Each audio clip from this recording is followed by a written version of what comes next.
the world is holding its breath. After years of questions, a decision is about to echo through this courthouse. The judge's chambers are quiet, but outside, the courthouse is alive. A line of people stretches down the steps. Some holding signs, some holding hands, some just holding their breath. A news van idles at the curb, its satellite dish pointed skyward. A podcaster paces, rehearsing her opening line. A group of college students, notebooks in hand, debate what justice really means. Inside, the families are scattered. Some in the front row, some in the hallway, some unable to sit still at all. The judge enters. He reads the decision. In light of new evidence, new witness testimony, and forensic results not available at the time of trial, the court finds that a reasonable jury could reach a different verdict. Therefore, the convictions of Stephen Avery and Brendan Dassey are vacated. The state may retry the case or dismiss the charges. The words hang in the air, heavy and electric. For a moment, the world is silent. Then, a gasp, a sob, a shout from the hallway. A reporter's pen stops mid-sentence. A protester lowers her sign, tears streaming down her face. A defense attorney exhales, her hands shaking as she closes her file. In a nearby diner, a waitress turns up the volume on the TV, and the regulars fall silent. A high school teacher pauses her lesson, letting her students watch history unfold. A man in a hospital waiting room who's never met Stephen Avery texts his daughter. They did it. They finally did it. A local bar erupts in debate. Was justice served, or is the real story still out there? A group of law students gather in a library, poring over the case files, determined to learn from every mistake. A retired detective, watching from his living room, wonders if he missed something all those years ago.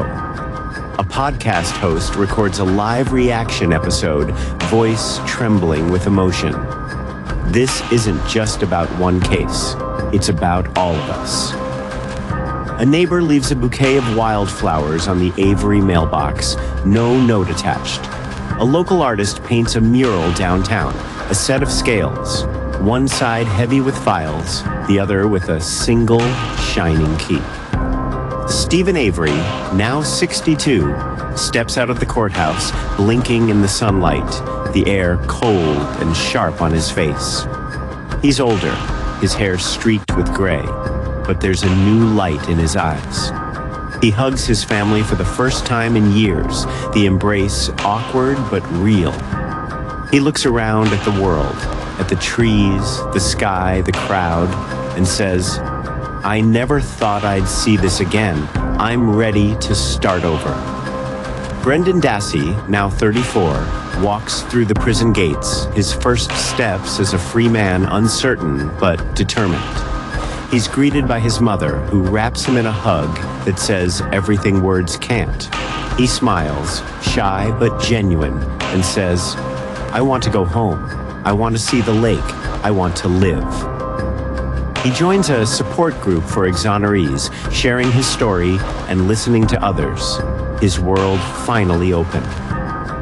Teresa's mother volunteers at a crisis center, helping other families find their footing after loss. She speaks at a local vigil, her voice steady.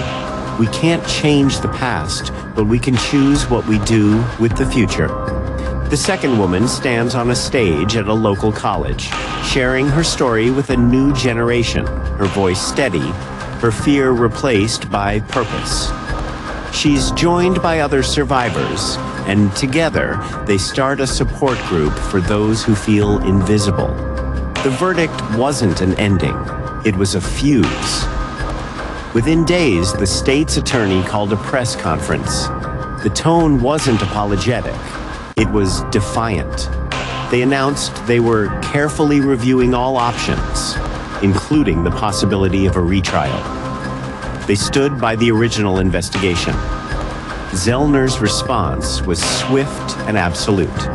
a motion to dismiss all charges with prejudice, arguing that a fair retrial was impossible after years of misconduct and suppressed evidence. The legal chess match wasn't over. It had just entered a new phase. But the story had already escaped the courtroom.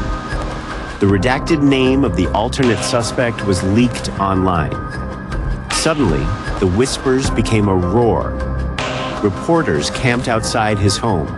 His face, once a shadow in court files, was now on every screen. He refused to comment, but his past, the search history, the storage unit, the eyewitness accounts, was now part of the public record. The question was no longer, is Avery innocent?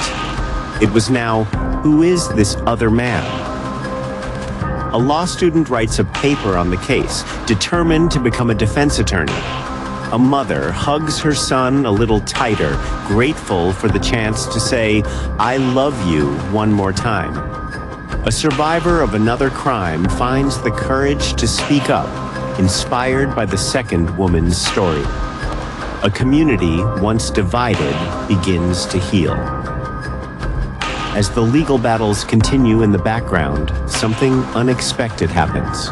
A local museum announces a new exhibit, Justice and Memory, the Avery case. Among the artifacts, the battered toolbox from the quarry. A copy of the anonymous note, a mural-sized print of the scales, one side heavy with files, the other with a single shining key.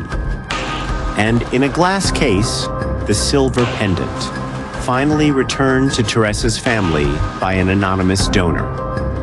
The community gathers for the opening. Reporters, students, and families stand side by side, reading the timeline, listening to the audio clips, and leaving their own notes on a wall titled, "What does justice mean to you?" A former juror, now gray-haired and quiet, stands in front of the exhibit and whispers to a friend, "I never thought I'd see this day. Maybe now we can all start to heal." A young woman, inspired by the second woman's courage, leaves a note. "Your voice changed everything. Thank you."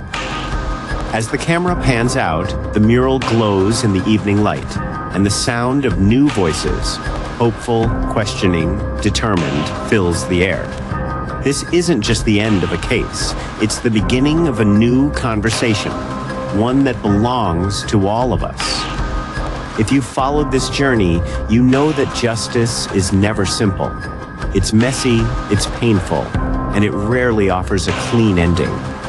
But every comment, every share, and every mind that continues to question ensures that voices like Teresa's, Stephen's, and Brendan's are never truly silenced. Here, we don't just tell stories, we unseal them together. Our search continues in the quiet woods of Vermont with a case that has remained a dark secret for 2 decades. The story of Brianna Maitland is next. If you believe these stories deserve a voice, subscribe and join the investigation. Thank you for being a part of this. The search for truth never stops.